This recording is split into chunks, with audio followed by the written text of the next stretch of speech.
Welcome into Paul Catalina's Top 5. Sorry, I was gone yesterday.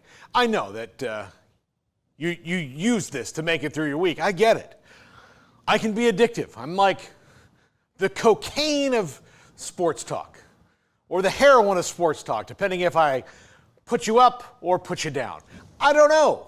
Either way, they're both bad for you. Top 5 NFL free agency observations. Number 5. The 49ers are in a reboot. Deebo Samuel traded. Kyle Juszczyk cut. Dre Greenlaw gone. Charvarius Ward gone. Others gone. They've only signed, at this taping, one free agent who's going to be a backup tight end. They are trying to clear out space because they're about to have to give Brock Purdy a bunch of money because he is the, most underpaid quarterback in the league right now, seeing as he was Mr. Irrelevant. Well, that also means that they might trade Brandon Ayuk. They were open to that. Doubt that happens, but John Lynch did not rule it out, and the draft is coming up. This is a 49ers team that has a lot of potential, but a ton of injuries last year, starting with Christian McCaffrey, Deebo Samuel, and Brandon Ayuk. And a lot of those guys that are gone, Dre Greenlaw, Charvarius Ward, all spent time injured last year, so the 49ers are clearing the deck. They've lost some other players in free agency as well and not brought them back, clearing the deck for Brock Purdy and then kind of have to go from there. They've clearly missed their window of Brock Purdy on that sweetheart of a deal contract.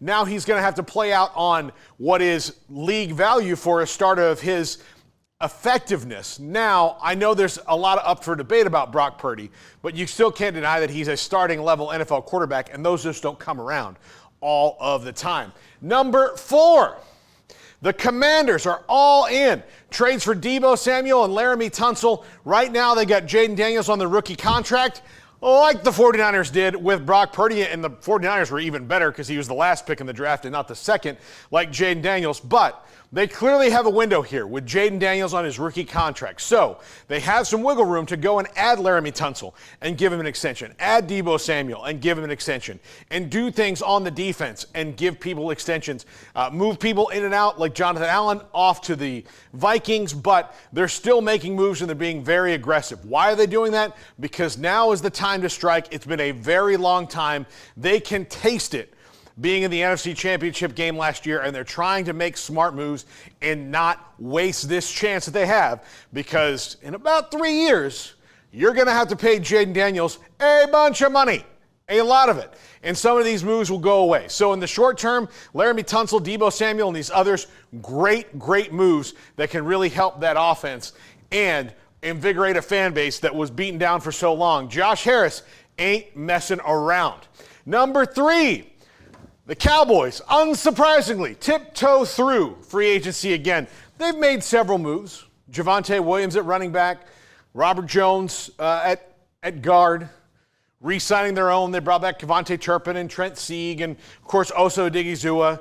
But as far as moving outside the organization, they have not done that much. Solomon Thomas, a defensive lineman, signed today as well. All these guys are rotational or backup players for the most part. Javonte Williams likely not going to be the starter there. He's the replacement for Rico Dowdle. Javonte there means Rico gone. In all very palatable deals. What's surprising is that they've cleared out a bunch of salary cap money, presumably to do 2 things. One is to re-sign Micah Parsons to a long-term deal, which God knows when that gets done. The second thing would be to go in and bring in players to compete and maybe start on the roster. There's really only a couple positions where you can see that they have desperate needs, but cornerback, where Trayvon Diggs is unlikely to start the season, is one of them.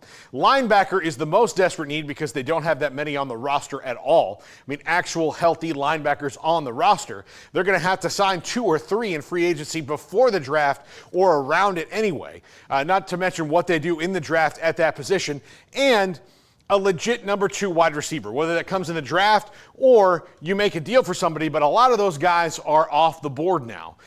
Maybe Cooper Kupp, as he gets released, becomes interesting to the Cowboys. Who knows? But they've got to do something at those positions in particular.